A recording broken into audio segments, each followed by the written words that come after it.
வணக்கம், நான் உங்கள் தமிழ் சர்வேவர். இப்போது நம்ம கண்ணூர் தான் போயிட்டுருக்கோம்.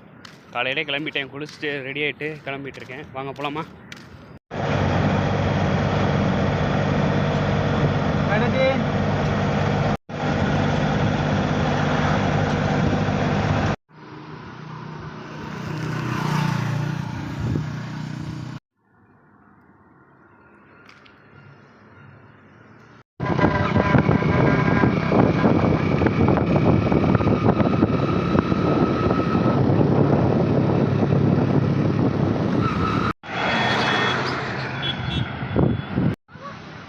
ஒரு வழியாக வந்தாச்சுங்க பீச்சுக்கு.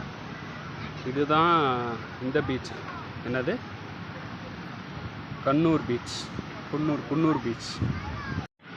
ஒரு வழியாக வந்தாச்சு. கரெக்டாக 100 கிலோமீட்டருங்க. கரெக்டாக அந்த பேக்கல் பீச்சிலேருந்து இப்போ வரைக்கும் 100 கிலோமீட்டர் ஒரு வழியாக வந்தாச்சு. ஏன்னா ஃபுல்லாக நைட் ஆயிடுச்சுன்னா சரியாக உங்களுக்கு வியூ காட்ட முடியல. நாளைக்கு பார்க்கலாம். நாளைக்கு ஃபுல்லாக பீச்சு நல்லா சரௌண்டிங் ஃபுல்லாக எக்ஸ்ப்ளோர் பண்ணிவிட்டு அப்படியே நம்ம அடுத்த ஊருக்கு போவோம். சரி, ஓகே. இந்த வீடியோ உங்களுக்கு பிடிச்சிருந்தா லைக் செய்யலாம், சப்ஸ்கிரைப் பண்ணி சப்போர்ட் பண்ணுங்கள். அவ்வளோதான், பார்க்கலாம். நன்றி. நாளைக்கு பார்க்கலாம்.